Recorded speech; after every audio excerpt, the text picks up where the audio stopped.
I'm Cheryl. And I'm Naima. We're three Black moms.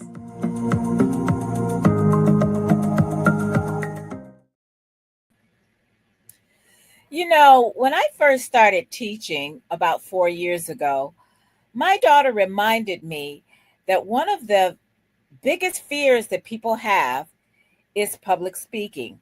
In fact, it's second only to death. So I'm always really aware of the fact that when we do class discussions, that some kids, or even though they're college students, are going to have a little bit of performance anxiety. And in fact, I kind of had that only when I was doing something like singing, which I don't do well, or anything else like that. Maybe athletics, which I also don't do well. But because Sarah started out doing a lot of things, dancing, gymnastics, baton twirling, a little bit of modeling, I was always thinking about her. And the one time she really had performance anxiety, this was during the time that she was taking piano and song and singing. Yes, I was that mom. And she suddenly had a meltdown right before her recital. And she suddenly said, well, I don't want to be there. I want to go home now. And I realized after I refrained very hard from yelling at her that maybe I wasn't the best person to coach her through this because she was having really anxiety. So I stepped back. I went out to her teacher and said, Cassandra, can you talk to her? Because I'm probably not the right person to talk to about this. And so she did. And she went in and she said, and she kind of calmed her down, and Sarah was wonderful. Well, most of us, if we have kids, at some point they're going to do something either on the playing field or maybe some kind of artistic something, and they're going to get that bout of anxiety. And so today we want to talk about maybe how to help your child, or if you're a coach like we have today, how to help your students and your athletes through that hump, across that hump of performance anxiety. Today we have with us my friend, Shalise Manza Young. She's a former NFL writer, sports columnist. Right now she's a coach at one of our schools, and I'll let her tell you a little bit. And her daughters also are amazing performers that I've seen through Instagram. And so, Shalise, how do you get people over that hump? Well, first of all, thank you, ladies, for inviting me to chat with you today. Um, I think the biggest thing that I've learned over time, I started coaching, I think like 16 years ago. And, I was really green. I had never coached before at any level. And so I began coaching. The school where I still am right now is an all-girls school, and our team is 7th through 12th graders. And at first, I only knew the way that I had been coached as a younger athlete, and so I wanted to try to model that. And then you learn that that doesn't work for everybody. And so I think as a parent, you should know your child better than other people. But as a coach or a teacher, it's a learning process to see, how does each child or each athlete respond? What do they respond the best to? And I think that's a big part of it. I think for most everybody, it's focusing on the positives. But it's just, I think, how you approach that. Some kids might, like it if you joke around with them. Other kids might like if you're very, like, almost quiet with them. Some kids prefer to be left alone until the last moment. So maybe you talk to them ahead of time and reinforce things. But I think for me, and I think for a lot of people, the biggest thing is figuring out what works best for each individual. Now, I bet this would probably come with you, excuse me, knowing your students, what are some really good tips for helping them calm down and, other things besides taking several deep breaths to allay those fears? And I realized that the more you do it, the easier it is. But even when I perform any place, I still have that anxiety that comes up, that fear, like, oh, I gotta go to the bathroom. No, you don't. That kind of thing. So how do you help kids overcome that type of anxiety? I think at the root, what I just try to convey to them is that they've put the work in. The thing that I love about track and field, and that I've always loved about track and field, is that if you put the work in, you will see concrete results back. So, in track, we talk a lot about PRs, which is your personal record, which, if you run the 200 meters and the first time you run the 200, you run 32 seconds. And then the next time you run 31.4 seconds. Well, that's a new PR and you've shown improvement. So I talk to the kids. I do try to talk to as many kids as I can. Our team is very large. This past season, we had 50 kids on our team. I deal with about 2/3 of those girls on a regular basis. And so I try to approach all of them ahead of time. And like I said, some of them might need, I hug them ahead of time because sometimes I can see that they're really visibly nervous. So I'll just give them a hug and calm them down. And okay, remember what we've talked about. We have a race plan. Follow the race plan. Go hard out of the blocks. Try to float over the second 100 and those types of things. For others, it's more a little bit firm. Girls that I've known longer and I know how they respond. It's like, hey, look, you know how to do this. So get it done. And some kids respond to it that way. I think, again, you have to figure out. And with my own kids, it's similar. My kids aren't really athletes. They're more musically inclined. And so it's similar, just, how to do this. You've been practicing with your teacher. When you get up there, just take a deep breath. Think about what you're about to do. If there's any keys that your teacher has given you, your piano teacher, your drama teacher, think about one or two things, take a deep breath. And the other thing I stress a lot is just have fun. None of it's rarely ever life and death. None of us are, have 40 seconds to dislodge the bomb like we've seen in, over the years. It's go run the track race. I think that's a major thing that a lot of adults miss, because we can get so wrapped up in wanting our child to win or be the best or be perfect, not make any mistakes. We could actually be the ones that cause them anxiety, when in fact, whatever you're doing should be fun. Now, I love track and field, and I actually coached track for several years at the school that my daughter went to, Betty Shabazz International Charter School. And I just basically wanted the children to have fun. I'm grateful that the parents were there and supportive, and, we bring snacks and everything and encourage the children and all of that. But, there would be times when I would see some coaches kind of scream at the children and make them feel bad if they lost and that kind of thing. I never wanted to do that. I always wanted our children to feel that it was fun, whether you won or lost. You got your team cheering for you, because things that go wrong when you're a child, they can either be handled in a way that you help them get through it, or it can be traumatizing, depending on what kind of memory you impress in their minds about that situation. There have been times when, of course, our children perform school plays and all that sort of thing. If you forget your lines, what happens, or if you're a piano recital and your fingers hit the wrong key. I think the most important thing that a parent can do, however your child performed, praise them for what they did. And if it didn't quite go right, hey, well, you recovered really well. You did a good job, or you kept going. That's great. I mean, find something good about it so they can feel good, not be like, oh, I failed. Everybody laughed at you. You messed up. Right. I've seen adults say things like that are just crushing, because probably somebody did that to them when they were a child. But I think knowing how to make them feel good, even if they didn't do their best performance, is so critical.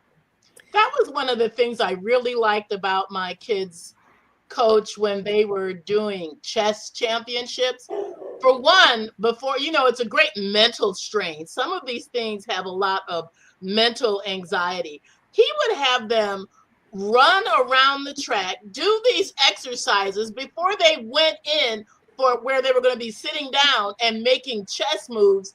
And at first I thought, what is the reason for that? Making them work out. Now they're going to be tired. But really, it energized them. So Yeah. some of those strategies are just amazing.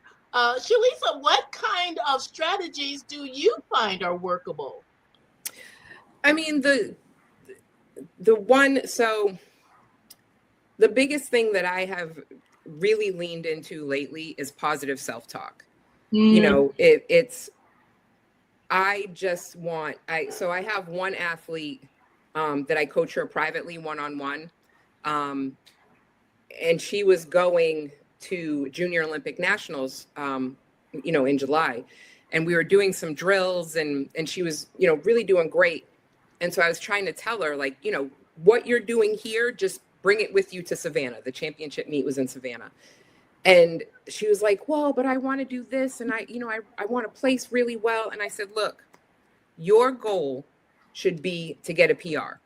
If you do the best you've ever done, if you long jump farther than you've ever long jumped, if you run the hurdles faster than you've ever run the hurdles, and you don't make All-America status, you did the best you could. It's there in black and white. You did the absolute best you could have done.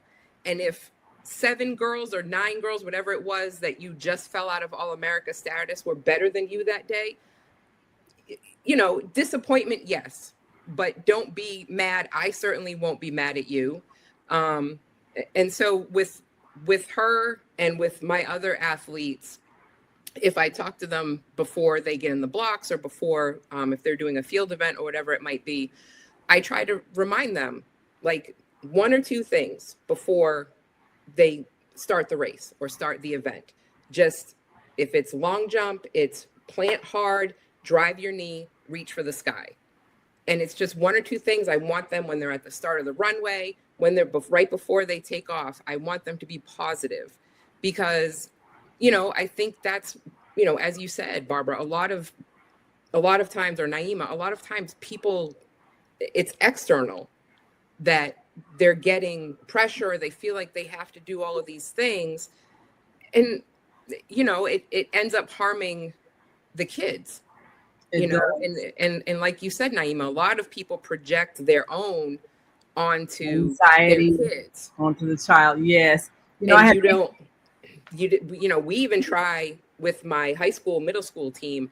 We try to, keep our antenna up. So if we do see a parent, then we will try to intervene somehow to get them to understand, like, or if we know that they're trying to overrule like what we want them to do in terms of practice or performance or whatever the case may be. It's a fine line, but we're there to coach. And to me, especially as I've gotten older, there's so much more to coaching than just go out and do this. Just go run 5 200s or go take 100 free throws, whatever it is. Those things are important, of course, but there's so much more to coaching than that. Have you ever seen the movie Overcomer? No. I think it's by the Kendrick brothers. It focuses on this girl who her parents had broken up. They had been involved in drugs, and somehow she had been told that her father had died, but really he was in the hospital recovering. He had turned over a new leaf. And he really coached her in running this race. She had asthma. She used to steal as her coping mechanism. She would shoplift. Oh, wow. And the whole thing turned out to be so emotional. My daughter, who also runs, she's training for the upcoming Chicago triathlon, as a matter of fact. But she was in tears over this scene where her dad was coaching her and telling her each step of the way during this race. That's when she had asthma. I remember seeing that. Yeah, I remember seeing that. And the guy goes, "Is that Hannah? Run, Hannah!" Yeah, and that girl like scooped up. You got your heart in your throat. That was a overcomer. Yeah, that was a good one. I remember that. And the thing about it, it makes it. I think I saw on. I think it was Facebook or something. Anyway, somebody was showing this guy running a race, and his mother was running right next to him. I guess she was just trying to, cheer him on and keep him running. And she's running along the track, outside the fence as he's running on the track. And somebody posted that on Facebook. I think it was hilarious, but sometimes my father did that once. My father did that for me once. He really did. I think it was my junior year of high school, maybe my sophomore year. As it happened, we had a volunteer assistant coach with my high school track team, and his granddaughter ran for a different school. And so we ran against her. And my own coach, we were both hurdlers, 100 hurdlers. And my own coach said to me that I probably wasn't going to beat her. And so I told my father that. And my father, bless him, he was at I ran cross country, indoor track, and outdoor track. He was at every single solitary race I had for 4 years. Yeah. And I told him that, and similar thing, we had a thing. And of course, when I was young, when I was a freshman and sophomore, it embarrassed the heck out of me. But I would get in the blocks for the hurdles, and they would, right as I got settled in, he would yell, "Go, Shalise!" And of course, as I got older, I wasn't ready until I heard him say that. That was part of my routine. So, gotta hear that. I know he's right there next to me. Yeah. Go, Shalise. And so they do the gun, and I beat that granddaughter. And he was at the finish line next to me at the end of the race. You about to make me cry. He was right there next to me. And when I was young, we call it the cabbage patch, right? You do that. So my dad is my white parent, so there's not a ton of rhythm there, but we called it the dance of joy. And when I finished that race, he did the dance of joy with me, and it was obviously, 30 plus years later, it's still one of my favorite memories. But yeah, he was right there. My teammates were used to him by this point because he kind of became the team dad. I went to a very working class high school in Pawtucket, Rhode Island, and I was, the lucky one that my dad was able to be at all of our meets. And, a lot of the other kids, their parents just couldn't afford it, or their, work wouldn't allow that. So he just kind of became the team dad for everybody. They knew he was there. One time he was late, and high jump was at the very beginning of meets. And I had the best high jump meet I had ever had. And he missed it. And all of my teammates ran, "Mr. Manza, you missed it. Mr. Manza, you did so well." Oh, wow. So, and that's, it's funny because I think about that a lot. My dad, he was nothing but supportive. And it's funny when you think back, and what I know of him personality wise is he can be pretty intense. And so it's really incredible to me that he really was nothing but supportive. Like I said, he was at every single meet. In the summers, when I had to extend my mileage out to be ready for cross country season, I have exercise induced asthma. So I really couldn't run during the days because the humidity, I couldn't breathe. And so he would get on his bike and he smoked cigars. So he'd be riding his bike, smoking a cigar as I ran at night to make sure that I was safe as I ran, through, our town and extended if I was going for like a 6-mile run or something like that. But yeah, it makes a difference. It makes a big difference. And I think back, my father never missed a track meet that I had when I was in high school. And it matters knowing that your parent is there. It makes a big difference just emotionally knowing that you have support. I used to feel so bad when I was teaching school, and going to the games and everything and coaching some of the teams and so forth. and there'd be one or two of the players whose parents never came to the game, and I felt so bad because, especially when they won, and there's like nobody for them. So we'd always, for the parents who weren't there, some of us who were parents that were always supportive, we would make sure everybody felt good. Cheer, hug, all that stuff, and make them feel special, even though their family members were not there, because you do need to feel like someone cares, especially when you do some major thing, you win, all of that, So, and that's one thing I would say for parents: show up at your child's events. Leave work early, go to the school play. Make sure you take whatever you have to do. And if you're working a job that they don't think it's important enough for you to take off for your child, then you at the wrong job. No, it's like I feel like I'm coming down with something here. Right. I don't want to get anybody else sick, so I'm going to leave. Oh, thanks. It's funny because I did the same thing. I also remember that Daddy used to come when I was a tight net. And he came to all your performances. Yes, real team. And I would dance. I was a performer that way because I'm not an athlete. And he would come for that. And so when Sarah was in school, she was a cheerleader. And of course, I would go to the games when I could, which was most of the time before I went into work, and watch her. But then when track season came, I started, and she was hanging out with a bunch of these guys. They called themselves the cereal bars. There were a bunch of nice kids, all nice. But they were a lot of them were track athletes. So I would go to the track meets for them because a lot of them, these were, a lot of these young Black boys, and they're all like, their moms were nurses. In fact, a few of them end up being nurses themselves. But a lot of them, they would say, well, my mom can't be here. I said, okay, that's all right. I'm your mom for the day. And I would be up there and I'd be screaming and yelling and acting a fool when they're running. But I wanted them, because, unfortunately, some of us cannot be embarrassed. But it was really important for them to hear their name when if they were the last one across the line, I was going to still be yelling their name as they crossed the line.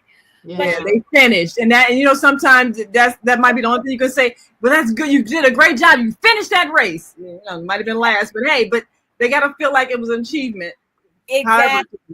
Now, Shalice, you said something earlier about when you first started coaching, and then we want to get into a little bit more about the performing of your kids. But when you had said something that you started coaching one way, the way that you had been coached, and then you had to change. Now, how were you coached and how did you change it? So I coached, I guess it was more of like a one size fits all sort of, like I was the same way with everyone. And our team was smaller then. So I actually could give kids more attention, but I sort of had I approached everyone the same way, not thinking about the differences. And as it happened, I want to say maybe 4 years in, I had a girl who was on the spectrum, and her parent emailed me and just, very gently, was not harsh at all, said, hey, she's really doing well, but we I don't remember how it was worded, but essentially she's the one. And for her, I had to be more cognizant that you have to approach different kids differently. She did not respond to, I have a tendency to be, and she didn't really respond to that. And I say this in a really positive, upbeat, zany sort of way. As Cheryl said, some of us just can't be embarrassed. I literally, so when my kids are competing, my track athletes, I call them all my kids. I can be on the opposite side of the track from them. And I'm just yelling at the top of my lungs, go, go, go. I had to tone it down because a couple of times I yelled so hard for so long, I kind of made myself dizzy. So I had to tone that down. And I've had kids from opposing teams like look at me like I'm crazy. And I'm like, well, I'm sorry, your coach is not like this, because this is how I coach. Every single one of my kids, you know, we had 55 kids on the team this past spring. And it's hard, but I know every single kid's name when they're competing. You know, I said I'd work directly with 2/3. The other 1/3 are our distance runners. And I have a phenomenal distance coach. And so she handles them 95% of the time. But I still know their names when they're competing. I know I actually have a spreadsheet with everybody's PRs and every event they've ever done. So after every meet, I go through the results, update their PRs if they got PRs, and That's personal records if you all didn't personal records. Yes, I'm sorry, Yeah. your personal best. And so one of the things I instituted a couple of years ago, is PR pops. And so because I keep that spreadsheet, the next time we're all together at practice after a meet, I bought a big container of lollipops and we all get together. And the beautiful thing about track, and I apologize for anyone out there whose kids are not in track, but to me, track is the best sport there is, in large part because you literally can see in black and white. And it doesn't matter how slow you are or how fast you are. You know, every kid gets a PR pop. You know, it could be somebody who's running a 3-minute 800. Is that impressive? Ooh. No. But if she goes from 3 minutes flat to 2:58, she got a PR. So everybody claps and she gets the lollipop. And we have kids run up to us during the meet. Oh, I got a PR pop. I can't wait. I got a PR. I got a PR pop. But I think that goes back to what we had talked about. It's encouragement. You know, everybody, self-esteem building. Everybody, and it's team building. They feel seen. They feel loved in a way. You know, I recently applied for a coaching job, and you know, I had to do a cover letter. And it sounded a little hokey. And I was like, I kind of boil my approach down to leading with love. You know, I, of course, demand that my kids work hard. It drives me crazy when I can tell that, you know, they're goofing off or slacking off or, you know, whatever the case may be. But if they don't feel loved, they're not even going to want to come to practice. Yeah. Well, that's a very critical thing. And one thing that I've noticed, even in coaching, and well, I coached track. That was my favorite sport. But there was a time when the basketball coach at the school had to take off because his wife had just had a baby, and the season was about to start, and the team was all distressed. So I stepped in and said, "Well, I'll coach the basketball team." Of course, I knew nothing. So I'm going online and stuff, trying to, you know, find plays, and I'm printing out sheets of, you know, diagrams and everything. and you know, we got through some games, and you know, it didn't matter if we won or not. If anybody made a basket, we were happy. Okay, we scored, you know. So, so I was able to get them through that season where they at least were able to play. And then, of course, by the next season, they've gotten better and everything.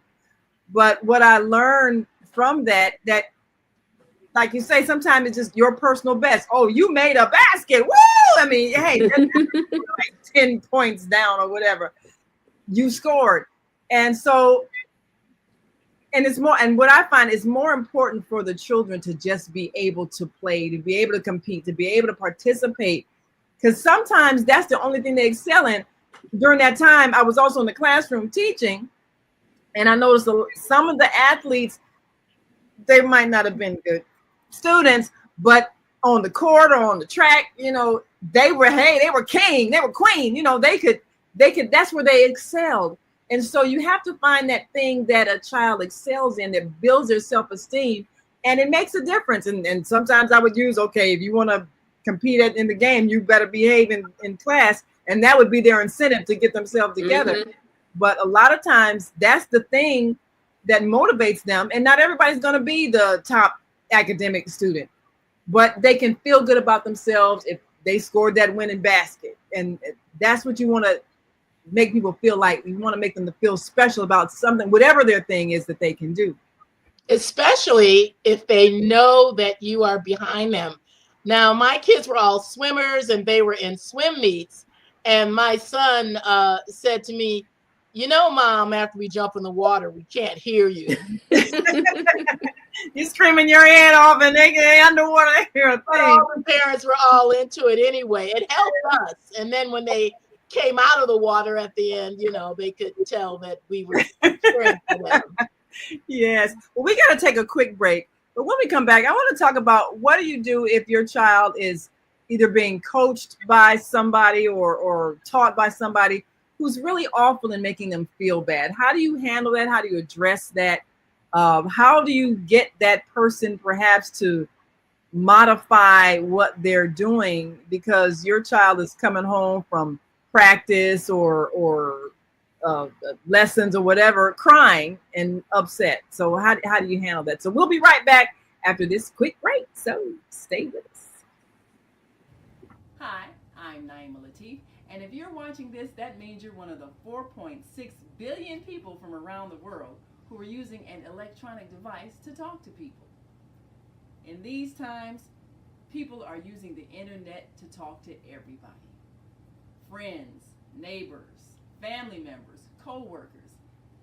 People are on their cell phones and computers all day long. Now, if you're in business, that is great news. That means you can sell your products and services all day long and never have to leave your home. All you need is a media connection, somebody to connect you to an audience. And that's why I'm talking to you today. We produce programs, and our audience members are people who shop. They buy clothes, food, beauty supplies, cleaning supplies, home repair, transportation services, child care services. Whatever you're selling, they need to buy it. We're your media connection. Just follow this link, and tomorrow you can sit back and relax at home while your business is making you money. Yes, and you're back. And for those who just tuned in, you're watching Three Black Moms. And of course, now we're four moms that are really trying to make sure that our children enjoy the experience of performing. Now, I have an associate, wonderful woman, one of our host team on our daily show, and she was telling me this story that made me so sad because she plays piano, but she was telling me about how she was taught piano as a child. She had this piano teacher that every time she missed a note, the woman would hit her with a wooden stick. So at the end of every session, she's got marks all up and down her leg from being beaten. And it just made me want to cry. And I'm thinking, what kind of a horrible person does this? Yeah. So, I mean, of course, she hated it. And she learned how to play piano, and I guess she's good at it now. She plays different church functions and things like that. But the process of learning was so awful. And I'm wondering, number one, that's abusive. Yeah, why did they let that? But see, back in the day, you know, if somebody's your coach or your teacher or something, you think that they're the authority. So however you think that they should do it. I mean, people let teachers beat their children all the time, you know, in schools and so forth. Oh, that's how they did it. That's how they did it. Lavinia's piano teacher would reward her. She would play for that lollipop. She would put like a quarter on your fingers, and you had to not let the quarter fall off. Oh, now that's interesting. So, I mean, of course, positive reinforcement, you know, like you said, with the personal pops and all that. I mean, that's always better, but you do have those coaches that will, and those teachers that will help, that will just make your life miserable if you make a mistake and create so much anxiety. What do you do if your child has one of those kind of people that's helping them, and maybe they produce winners or, you know, great concert pianists or great vocalists or whatever, but your child is suffering because it's so awful? How do you handle that? Well, hopefully your child is speaking up. You know, as you said, if you're getting hit with the stick, then the bruises are probably visible, but for a lot of kids, particularly if it's like mental, you're not going to see it. So first and foremost, hopefully you have the type of relationship with your child that they will come and tell you that this is happening, or that you notice that something is happening. You know, that when they get home from practice, their disposition is very different than it is other days when they're not at practice or whatever the case may be. I think you have to confront it. You know, I think part of me says it's like an old school thing. Um, you know, I covered the NFL for over a decade, and you know, some of the coaches, well, this is how I've always done it. Well, you know, things change. Yes. That's what happens. You know, things just because, and we hear this in all walks of life. You know, Cheryl knows it because we've been in journalism for so long. And we'll hear people say, well, I didn't get paid much money when I first started out. Well, that doesn't mean it was right. Yes.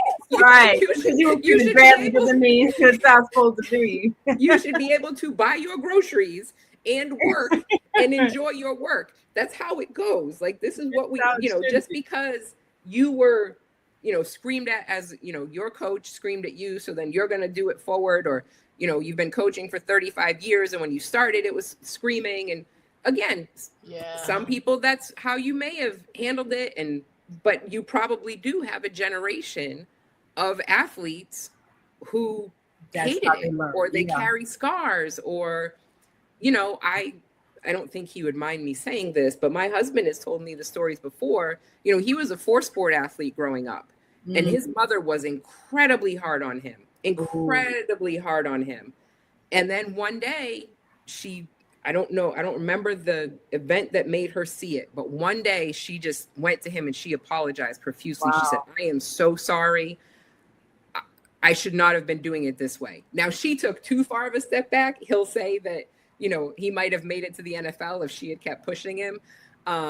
But there's a fine line. And again, hopefully your child comes to you and then you need to step up. And if it is a situation where you can move the child to a different coach or a different teacher or whatever it is, then hopefully you're able to do that. You know, hopefully financially it's something you could do, or if there's a geographic, you know, element to it, that finding a new coach means driving an extra 20 minutes, you know, that might make it harder. But I think first and foremost, if the coach doesn't respond, then, or the teacher or whomever it might be, try to get them away, because it's just, you know, obviously there's extremes. I'm thinking about Simone Biles and all those gymnasts, and Larry Nassar and the Karolis, and that's extreme. Exactly. But look how long that secret was kept. So you need, you know, there were hundreds of young girls who ended up being abused by Larry Nassar.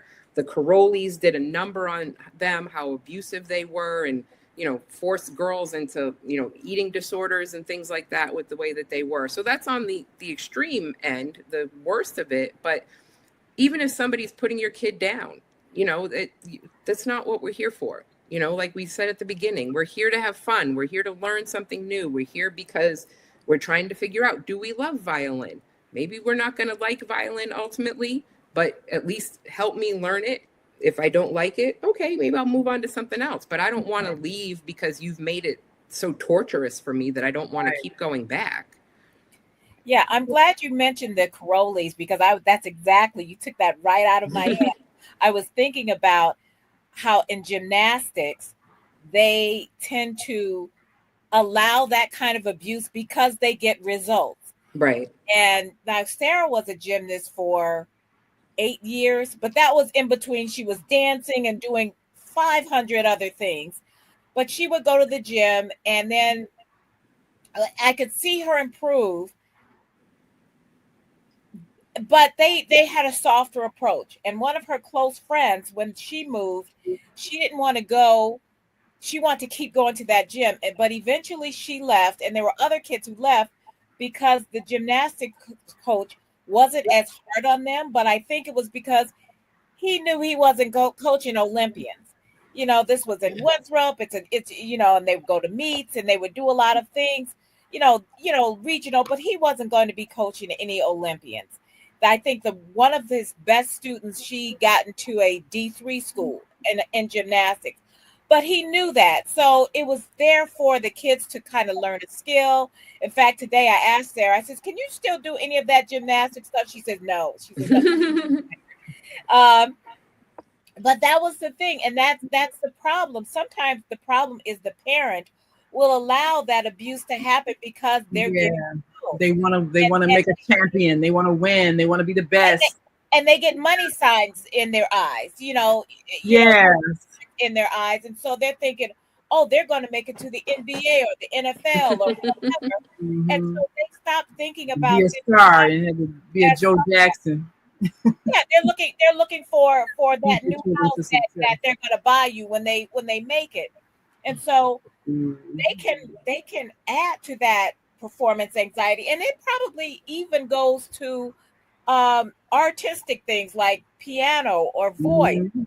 or acting. You have a lot of Yeah. child actors that were abused, Yes. They're tons of coming out them, about it now. Yeah.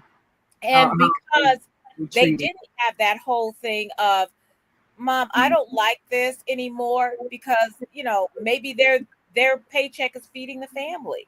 So And we have, sometimes that's what it is when yes, things yes, like acting, where you become. I remember what's her name? Drew Barrymore. I think I Mhm. read. I was at your house when I read her autobiography, and she was talking about that whole thing with her parents bringing her scripts while she was in therapy.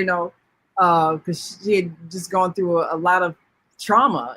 But they were still kind of pushing her to be this actress, and a lot of parents do that because they are seeing the potential of a successful child who could then feed the family if they get the right role and get famous. And so they look the other way when it comes to whether or not that child's well-being is really looked after. And I I think, think we're seeing that more and more now with, yes, content creation and this influencer culture and TikTok and Instagram and yeah, YouTube. You're seeing kids who, now might be in their early 20s, and their parents started putting them on camera when they were 7, 8, 9 years old. And like you said, the family's income Or is dependent, 3. right? And the mhm, family's income becomes dependent on putting the kid on camera and putting them, oh, there's one kid, I forget what his name is, but he started just opening toys on camera. My Yes. kids were watching it all was the it Rodney time. Allen Rippey or no? It was. Yeah, No, I this tried opening presents in front of a camera and I didn't get that kind of response. but the family became super dependent, and especially this, I can't, Ryan, his name's Ryan. Um, that they had deals where he had his own branded toys, because they would come. I hate these stupid things. You guys all have older children, so you probably don't have to deal with this. But you would get this plastic ball, and there would be like 12 items inside, and they were each individually teeny tiny wrapped. And so Oh, you end up with this, there's just this giant pile of crap on the table, like the wrapping, the little wrapping paper and all oh this kind of stuff. wow. But that kid Ryan, he was the family. The parents quit Mhm. their jobs because he had to Wow. crank out the videos a couple days a week, and then, like I said, they signed contracts. And you are seeing now, you can find stories of kids who are over 18, maybe in their mid 20s, and their parents were on the early end of this, content creation crap, and they're traumatized. It Yeah. ruined their relationship with the parents, because the parents were just like, oh, money, money, money. Yeah. We have to get in front of the camera today. Money, money, money. And it's all, all of it. I think, whether it's athletics or performance and these types of things. And Yeah. unfortunately, a lot of it is parent driven. And Yeah.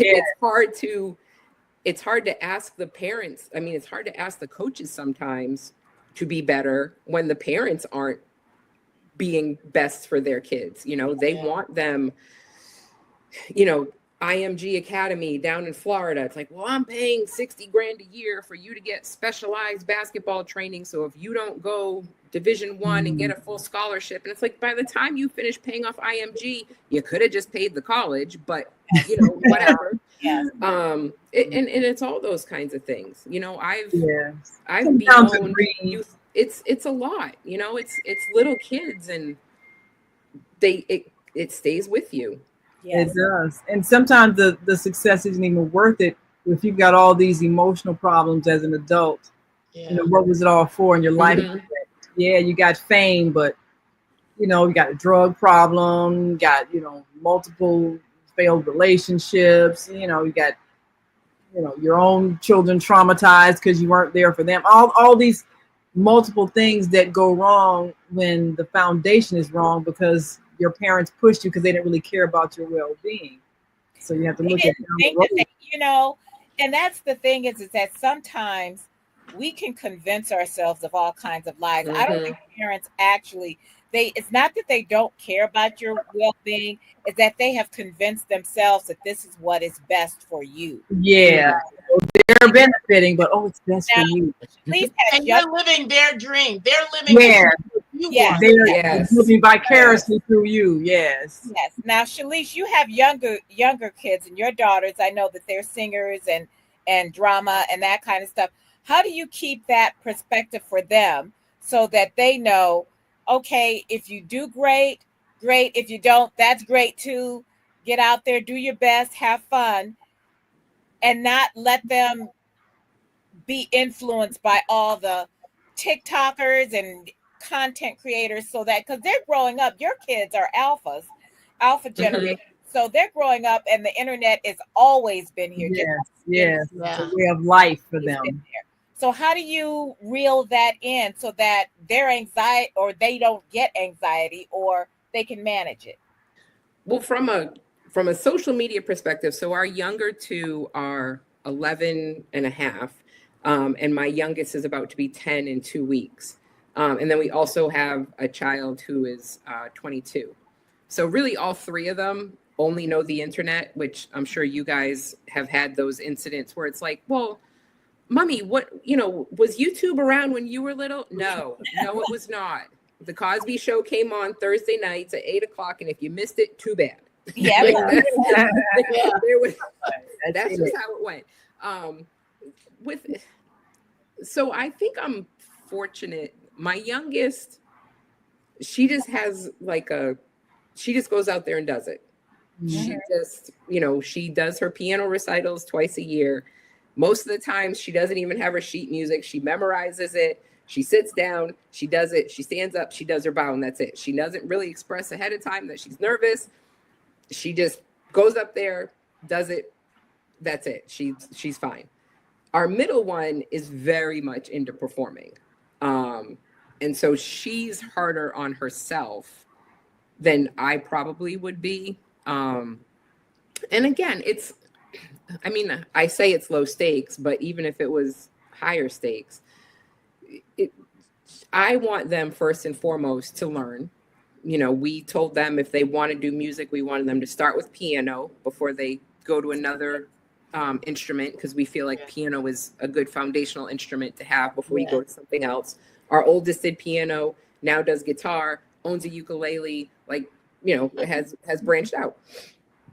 So Simone, my middle one, in the spring, she has taken voice lessons and piano lessons, and this was the first time where she played piano and sang at the same time. And she picked a song from Wicked, so of course she picked like one of the hardest songs she could have found.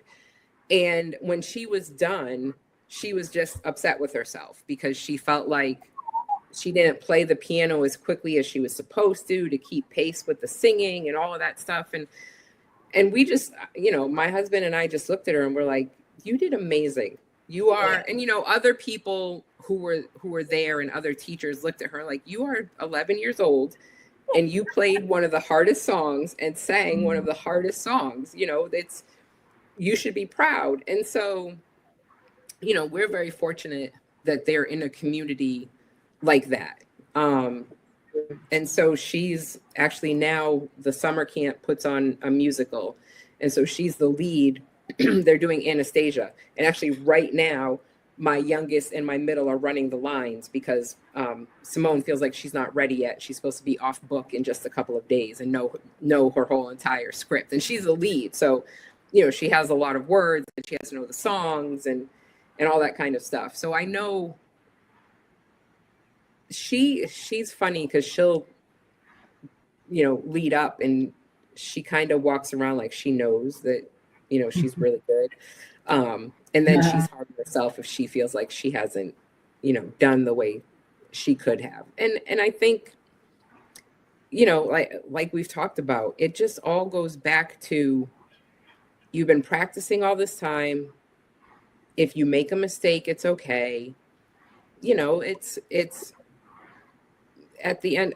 And I hope, you know, and we know that not all parents do, but they're not going to have good memories of it. They're not going to want to continue necessarily if they don't enjoy it, or if they're scared that you're going to be upset because they made a mistake, you know? So it's hard. And again, I think it goes back to each child, you know, like I said, my youngest goes up there, does her thing, does her bow, walks away. Never just seems completely, yeah, there's just seems completely oblivious. If there should be pressure or there should be nerves, is completely oblivious to it. Does her thing, moves on. Simone gets upset with herself after the fact. I have seen nervousness. The very first time she performed, she was grabbing at the skirt of her dress, and I was like stunned because, you know, we'd be in the car and they're constantly singing in the car. And this was about 3 years ago. And she got in front of the microphone and she was so quiet. And I was like, who is this little girl? Like, here's the little girl that's always in the car with me. And so, you know, I did kind of say something after, but, you know, trying to be cognizant that, you know, you can sing the song. It's okay. She hasn't really shown that nervousness since, but, you know, that first time and, you know, when she was done and after I said, oh, you did a great job, after the praise, then I was like, hey, how come, you know, why were you so nervous? What happened? And I think, you know, that's, yeah, you know, just have that moment doing. Self-doubt, you know. Right. And sometimes when it's your first time or one of your earliest times, you are not expecting the fear that kind of overcomes you. I remember this book I read a long time ago called Julie's Heritage, and she was a singer, and her friend from high school had invited her to sing at some event that her church was putting on. And she gets up in front of the audience, and all of a sudden she had no volume in her voice. She was like, oh my goodness, what happened to my voice? And she had 3 songs that she was going to sing.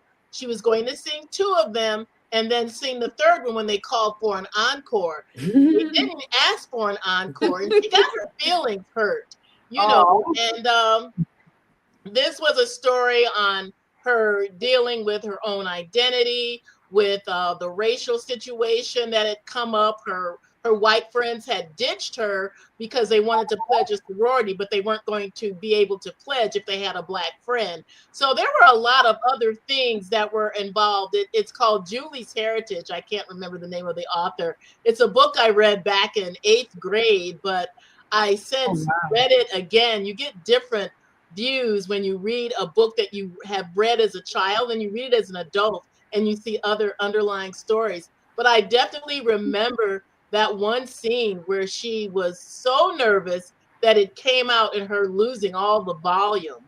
Oh, wow. Yeah, that, and everybody has a memory of that moment where, you know, either stage fright or whatever. I think I remember my first time performing at a Sunday school play or something, and you know, me and the other girl was supposed to each say a line, and you know, I looked at her say her line, and for some reason, mine just wouldn't come to mind, so I just ended up not saying it, and I don't know what happened, but I was 3, Or maybe, so That's I mean, it wasn't traumatizing. I have since been able to speak publicly. very But first. sometimes, parents can make it so bad that that's the thing that you remember. Because if they ridicule you, what's wrong with you? How come you didn't say anything? Then Yes, yes. five forever. The very first time we saw her dance, she was 3 years old. She had done this little quick summer camp, and it was like a 4 week session. At the end, they invite the parents to come in. And so we were on our way there, and this is something I will blame Sean for forever. For He sure. decided on our way there, he inexplicably decided he had to go stop and get a newspaper. Why, I don't know. So we get there, and everybody is already there. Now she hasn't had time to prepare because she's freaked out because all these parents are in here where she hadn't been expecting that. So the first half of the class, she did nothing. Now, granted, she's 3 years old, so I'm good, but I'm mad at him because we could have gotten there early and gotten her set up. Settled. And it wasn't until the second half of the class when they put the tap shoes on, then she kind of got really relaxed. But for the first time, they couldn't get her to do anything. She was paralyzed with fear. Today, 23 years later, I'm still mad. So can you say he knows how to hold a grudge? Um, but that's the thing. Sometimes, and I was probably more traumatized. She probably doesn't even remember, but I was more At 3, she probably does not. but I was more traumatized for her because I said, and that's the one thing I can say. If you can prepare your kids and get them the tools that they need, they won't be as scared. And if they do get scared, it's okay. Like you said, none of this stuff is life and death. It's just, you don't have to disable, the bomb or cut the red wire, but first, so Yeah. Yellow wire. But that's the thing, though. Sometimes we feel worse when our children make a mistake than when they do. I think, well, I think all of Zakia's performances that she did, I don't remember any really awful thing. I know she was a little bit nervous at her 8th grade graduation doing the piano uh, because some things can't end up out of order with how they had planned for the program. So she ended up having to come on before, the time that she was expecting. But, she did fine because she had wanted me to listen to it before we left the house. She said, well, Mom, just listen to me play. I said, I don't want to hear what it sounds like because I don't want to be listening for, did you mess up? So however you sound, I'll think it's okay because I don't know how it's supposed to sound. And so it turned out that was it. However she did, I thought it was wonderful. She thought she might have made some mistakes, but I didn't hear it because I didn't know what it was supposed to sound like. So sometimes it's just better if you don't know all the things that are supposed to happen. And, if they miss a line in a play or whatever, it's okay. Praise them anyway, because we all make errors. But I think sometimes parents do feel worse than the child because you want them to be good and you are feeling that they are probably really horribly embarrassed, but they might not be, especially at 3. They probably won't remember. I mean, I was 3. I don't feel any deep sense of shame that I didn't remember my Sunday school play. And yet you brought it up. I forgot to say that. So I really do have some deep trauma on that, right? But, I think the one thing that we can learn, at least, is to make whatever our children do fun so that it doesn't end up being a trauma and it doesn't end up changing their mind about doing something that they might have a talent for or a skill for. So make it fun, whatever it is. Yeah, there's lessons of perseverance, certainly. But, I think, like we talked about how it used to be back in the day, that's not what was the right thing always. There are some people who do respond to really hard pressure, but I think for a lot of people, especially when they're younger, it's, hey, we're doing this and let's go have fun. And if there are like quantifiable things that you can see. You know, Barbara's kids swam. We talked about track. You can see like, oh, I'm getting better. I practiced really hard the last few weeks, and I did my fastest 100 free that I've ever done. Yeah. If it's not something like that, you still support. I mean, for most of us, probably if our kids are on a stage, we probably haven't been on a stage before, or we have a similar experience with some kind of pressure, but not the same. And, if we should just be looking to uplift and support first and foremost. Just have fun. Well, we've got to go, people. Thank you so much. We appreciate you being with us. And for those who want to get in touch with Shalise, there's at Blue Sky. You can reach her at Shalise M. Young, and she's a contributing freelance writer with the Contrarian. She's a track and field coach. So subscribe to the Contrarian so that we can make sure that this lady gets paid. We're fighting for democracy. That's right. That's right. Subscribe. Well, thanks so much. We appreciate you for joining us today. And if you got a child, wonderful. Yeah, you guys, it was great. We learned a lot.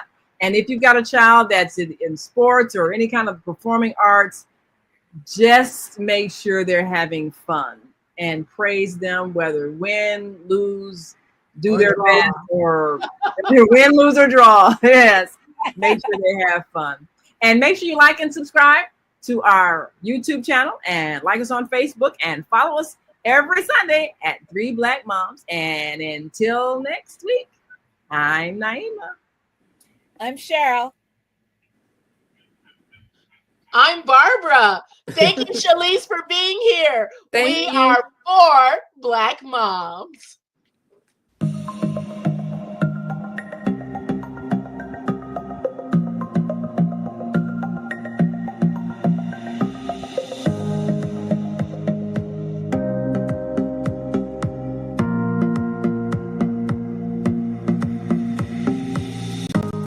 Hi, I'm Barbara.